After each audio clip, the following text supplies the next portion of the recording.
Your brain is the most powerful weapon in the world. Once you put away your phones and your computers and all that we have nowadays, yeah, it's great. We're up to date. But your brain is the only thing you have when you're going through depression, when you're going through hard times, when you're going through death. Real life, you can't Google that, man. You're alone. You're alone. You may have a shrink you're going to. You may have a best friend you're going to. But there's 24 hours in a day where you're alone in this brain. And your brain is talking to you in all kinds of ways. And it wants to control you and pull you in these different pockets. If you can't control your own brain and your brain controls you, you got to tell your brain where you want to go and how you want to go and how you want to get there. You got to control it. If not, it's over. What existed for me was, okay, man, how am I going to make this work? And all I knew back then was hard work. The only way anything gets accomplished. That's all I heard back in those days. You got to work hard. You got to work hard. I'm not getting I can't get this paragraph. I can't remember what in this paragraph to pass this test to get in the military. Read again. Still not getting it. Read again. But if you're not getting it, write it out. And that's how I started learning. Okay, well, I got to write out everything I do. And then write it out again. And write it out again. And guess what happened? I got it. I can't swim. I'm negative buoyant. Go back again. I can't swim. Go back again. Go back again. Go back again. I got it. I realized if I keep going back and going back and going back until this just becomes, your mind will say, okay, we're going to figure it out. Because he is not going to stop. It's not like I'm going to try one more time. No, it's just like alarm clock goes off. Boop. We're going back.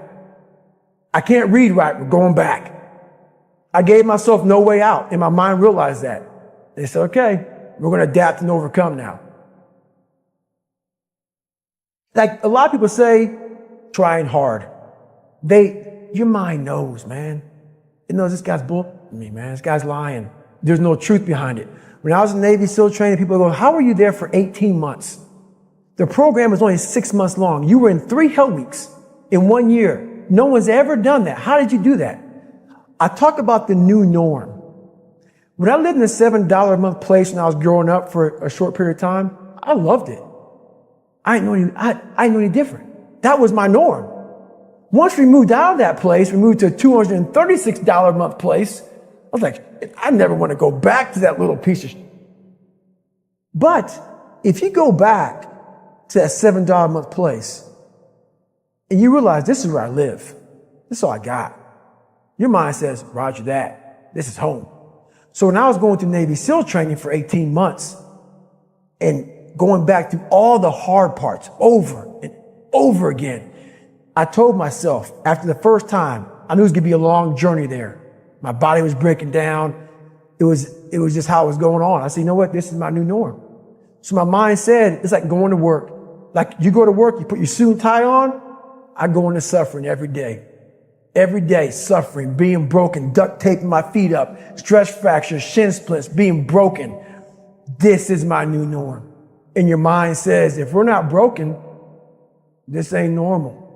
We got to be broken. So then your mind starts to get tougher and tougher and more callous. People, how did you run on broken feet? Broken shins. My mind knew this is how we operate. We're in Navy SEAL training. This is what we are. I became hell. And that became my new norm. I gave myself no way out. There was nothing outside these walls of hell. Nothing. I loved God, but for a short period of time, I became the devil because that was hell. I became the boss, the owner, the CEO of Navy SEAL training. That was my mindset. And that's how you get through things. You immerse yourself wherever it is, and you become that. You become that and give yourself no way out. When I was 297 pounds and I was fat as hell trying to be a Navy SEAL, the scariest thing in the world to me, even to this day, was that could have been the rest of my life. I thought then I was trying hard. That's the scariest thing in the world. I thought then 297 pound, working for Ecolab, spraying for cockroaches, making $1,000 a month. I thought that was me at my 100% potential.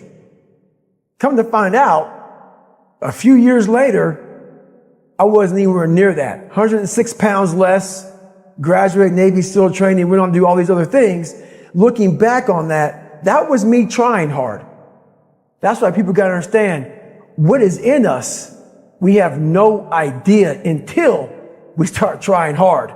And I mean really trying hard, where you're obsessed with, hey, this is my new norm. My new norm is that, wow, this isn't always fun. It's not always meant to be fun. And that's when you know you're trying hard. People hear my story and think this guy is sadistic. I realize how the brain works. I figured out how the brain works. I'm a scared kid, and that's what gives me so much power. I had no foundation, and I built this off of just researching the mind. The feeling you get is basically invincibility. You realize that you can't do it all the time.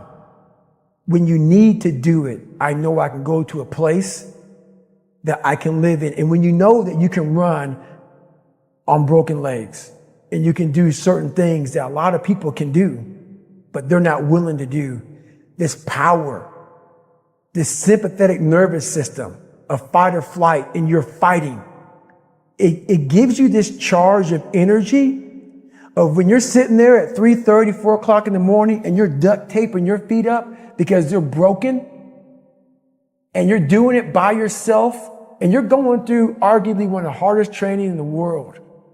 And these guys, most of them are healthy, and you're going through it broken, and you're already at a disadvantage, but you're still there. You can feed into that and tap into that for a lot of power. But if you look at it, well, I'm broken, man. Like, I'm not going to make it. But if you look at it as, man, I'm broken and I'm still here. And I'm fighting, and I'm going to find a way to get through this because I have no other place to go. It gives you a lot of power. When things start to suck really, really bad, my brain and a lot of people's brain, they don't go to your dad beating you up. Your brain says, we gotta get out of here. This is miserable. So anger goes away a lot of times when you're suffering because your brain just says, we got to run. We got to go. So that anger is not popping up saying, oh, I want to show them. I want to show those people. No, there has to be a much deeper. When I say deeper, it has to be down to mineral soil. It has to be down to that nice mineral soil where nothing can burn. You can't burn dirt. So it has to be down that low, that literally is something in you that's at the core of your soul. But you don't find it unless you spend a lot of time with what you want to be in life. I can't give that to you. Right. You can't give it to somebody. When you find your true passion in life, and my passion for me was like, oh, I want to be, I don't give Navy SEALs, Army, I don't give a shit. I want to serve my country. I want to be someone that I'm proud of. I want to look at myself in the mirror because I was so disappointed. That accountability mirror I talk about, I was so disappointed in what I saw every day. I wanted everybody to love David Goggins. And a lot of people did. I didn't love myself. But I knew a lot of us want to find peace first.